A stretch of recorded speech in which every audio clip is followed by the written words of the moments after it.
Selamat sore teman-teman sekalian, masih di channel Dunia Filsafat. Kita akan membicarakan mengenai epistemologi, bagaimana seseorang memperlakukan pengetahuan yang datang kepada dirinya. Apakah seseorang harus memperlakukannya itu menolaknya? Kalau menolak semuanya berarti ya kita sudah punya pendapat bahwa yang kita tolak itu sesuatu yang salah. Ya, apakah kita menolak sebagiannya gitu kan? Karena keterbatasan kita tidak mengetahuinya secara jelas, sehingga kita skeptis meragukan suatu pengetahuan, meragukan suatu rumusan kebenaran, kebaikan. Kita skeptis, ya, menyisakan suatu keraguan bahwa sesuatu yang kita pahami itu ternyata tidak selalu benar, bahkan salah, kemungkinan salah. Lalu bagaimana sikap seperti itu? Kita tidak 50% membenarkan, 50% menyalahkan gitu kan. Ini sebagai sesuatu yang bersifat tidak sempurna berarti mengetahuinya kan.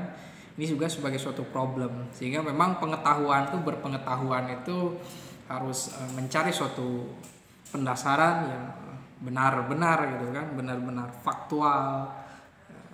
Dan ketika berhadapan dengan epistemologi mau menjelaskan bahwa apakah kita mengetahui itu 50% tentang sesuatu itu benarnya 50% dan tidak tahunya itu 5%. Lalu kita berhadapan dengan hal seperti itu harus bagaimana gitu kan. Nah ini ya, kalau bagi Descartes dan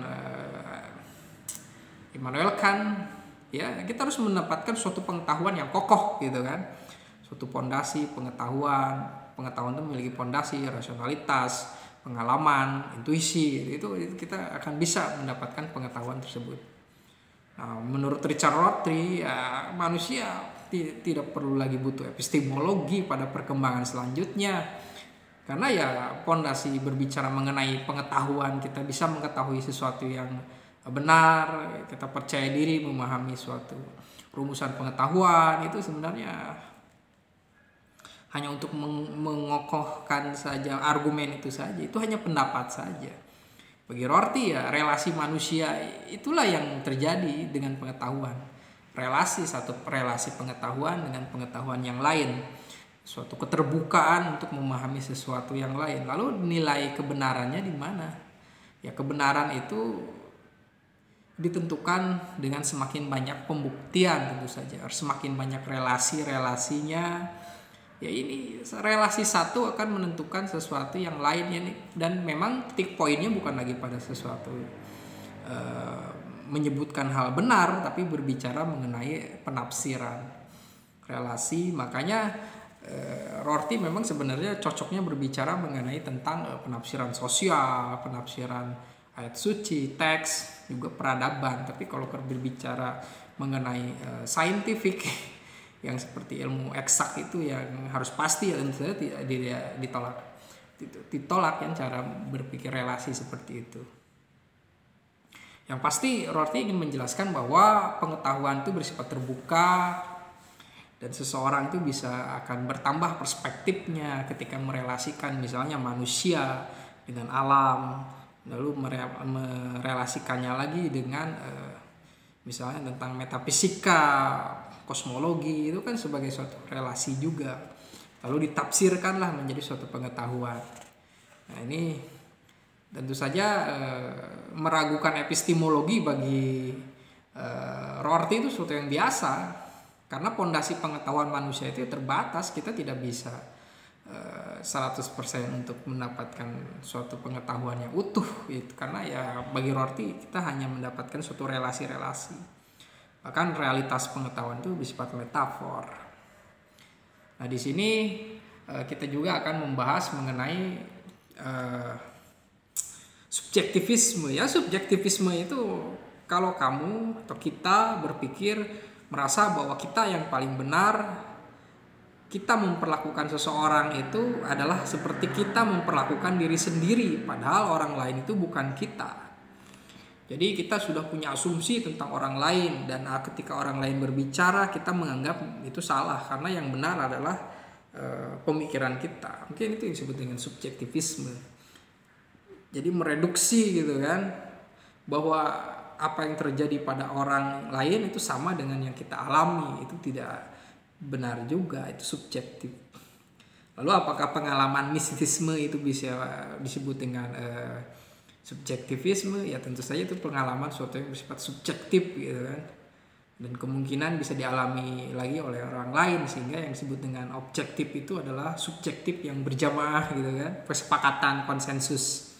Begitu juga apakah klaim mengenai feminisme yang berasal dari pengetahuan, penghayatan, kegelisahan para perempuan yang menolak sistem penindasan terhadap mereka karena patriarki atau gender, itu apakah bersifat subjektif karena itu pengetahuan ini hanya bersifat penafsiran saja, tidak ilmiah misalnya seperti itu. Justru di sinilah tantangan dari zaman modern, lahirnya postmodern itu ya, untuk berusaha untuk memahami narasi kecil itu, memahami tentang pendapat yang lain. Nah, subjektif itu menjadi sesuatu yang salah ketika itu menjadi solipsisme ya, menganggap pikirannya yang paling benar, yang lain sesuai dengan pikiran saya. Yang ketiga adalah relativisme, ketika kita merelatifkan segala hal, bahwa segala sesuatu itu tergantung relasi juga. Nah ini Rorty kalau memandang segala sesuatu adalah relasi, maka dia memang sebagai seorang anti fondasionalisme dalam epistemologi pengetahuan ya, karena dia juga berusaha untuk menolak epistemologi. Tapi ketika dia menawarkan hermeneutika, tentu saja dia ingin menemukan suatu pemaknaan, dan tentu saja di dalam pemaknaan itu ada soal kebenaran, soal kebaikan. Karena ketika dia menjelaskan bahwa demokrasi itu baik, maka dia memiliki suatu kebenaran, suatu pemahaman tentang baik. Jadi dia sebenarnya di dalam relativisme Rorty itu, dia ketika dia menawarkan demokrasi, maka dia mempercayai ada sesuatu yang baik, ada sesuatu yang benar.